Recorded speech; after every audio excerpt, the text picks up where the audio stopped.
Hello all, good evening. Let's see the second game of round 10 of Tata Steel Masters 2023. The game is between Wesley Swan and Anish Giri. Wesley had the white pieces while Anish had the black pieces. And here we go. So Wesley opens with knight f3. Earlier in the tournament he has opened with c4. So knight f3 did come as too much of a surprise to Anish. He played d5, g3, knight f6, bishop g2, e6. Castles. Wesley took quite some time here. Probably he expected some other system from Anish, as Wesley is usually a well booked up player. So I don't know exactly what exactly what Wesley didn't really expect, because c4 he could have played, but Anish can play many systems against this. He can play e5, he can play knight f6, and then e5. So knight f3, d5, g3, knight f6, bishop g2, e6, castles, bishop e7, c4. I thought maybe Wesley may try d3 castles, knight d2, c5, e4, knight c6 systems, but he went for c4, which was also probably when he was playing castles, he was thinking between these options, and after c4 castles, he played d4, which transposed to the mainline Catalan. But the advantage is that if you start with the mainline Catalan, then black has this option of playing the open Catalan with d cross c4 here, d cross c4, and then there are many lines. So with this move order, black does prevent the open Catalan, as here black can't really do. I mean, he usually just plays bishop c5, although there are other options also, like c5 for example here. But bishop e7 is most natural, and after c4 castles d4. Here I think I saw recently there was b3, which is very interesting, but it's actually known for a long time, c5, and the game goes on. But Wesley goes for d4 and transposes to the mainland Catalan. D cross c4, queen c2. Here b5 was popularized by Nepomniachtchi after the World Championship match 2011, and I'm pretty sure that Wesley had some preparations here.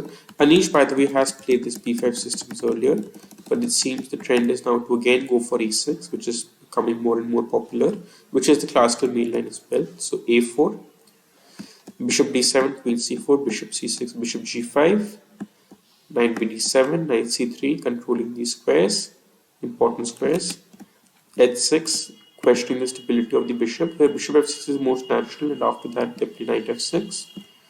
And both the players had this game b4, bishop d5 earlier in Sequenville Cup in 2019, and this is quite equal. So bishop d2, a5, just protecting the b4 square here, and controlling d5 and d4 as well. Queen d3, bishop b4, controlling e4 indirectly and preventing white from playing e4, because if e4 now, then bishop into c3 followed by bishop e4, or knight e4 as well. So rook e1, trying to again go for e4. So Anish comes up with an interesting idea, which is not necessarily needed. Yeah, okay, rook e8. This is a very important moment.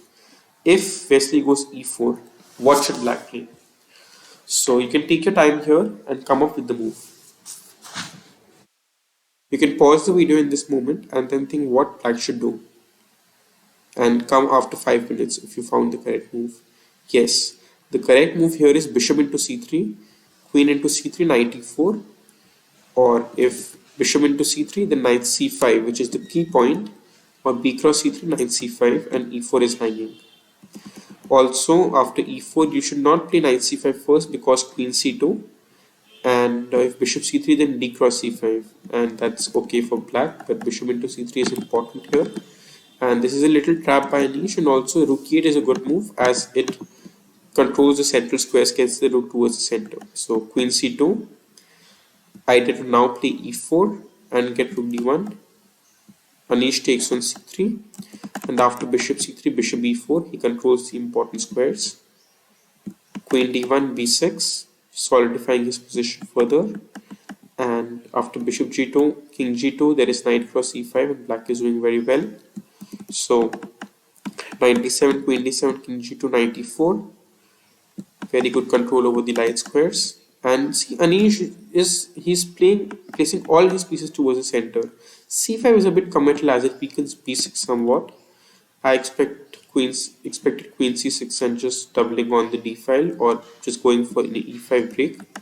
But Anish played c5, queen f3, he takes on d4, and then b5, trying to liquidate the position further. And after this, e3, e5, they accepted a draw very quickly, as this position is just completely equal. Rook f4, f6, rook c4 can be tried, but then rook e7, and it's not worth trying for more. Also, rook c4, there is rook e7. So, after this, h4, they played the move h5. This is also an important theme because white can sometimes play g4 and try to get some play here, but after h5, king f3, they just agreed to a draw. This rook on e4 is passive, and even without this pawn, if for example white gets this pawn in some cases, this endgame 4 versus 3 is known to be a draw. Although, to be fair, Anish had problems saving this and actually lost against Nihal Sareen, even though in Rapid in Chess.com Championship 2022, late 2022. So it's Speed Chess.com Championship. No, uh, it was Chess.com Global Chess Championship 2022. 2023, sorry, 2023. So that's about it. And this was the game, Vestiso versus Anish Giri. I'll recap the main points in this game, and then we'll see tomorrow's the other games in the next videos. So, see why how Anish guessed his opening is. I think he saw that Wesley is playing a lot of c4 and knight f3 stuff in this tournament, and he hence did not expect d4 so much. He probably still expected d4, but against d4 also he would have been ready to play the. I believe he would have been ready to play the Nimzo QGD complex. So he was already prepared for this, and he thought, okay, he'll just transpose. And he also, this knight f did come as a complete surprise to him, and he played a very good game and equalized completely, got all his pieces towards the center, managed his time extremely well, knew what he's doing from the very beginning. And if you just see the timestamps, like, it's just excellent the way he manages his time. He knows when to think, he knows when to pause. Just a good game. I think I would not play c5 myself because I think it's committal. But apart from that, I believe it's a good game and a comfortable hold for Anish. Just not very surprising, but okay.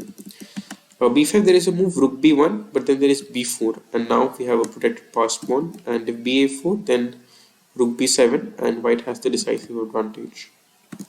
Sorry, rook b7, there is queen d5, which I missed. So ba4 is also possible.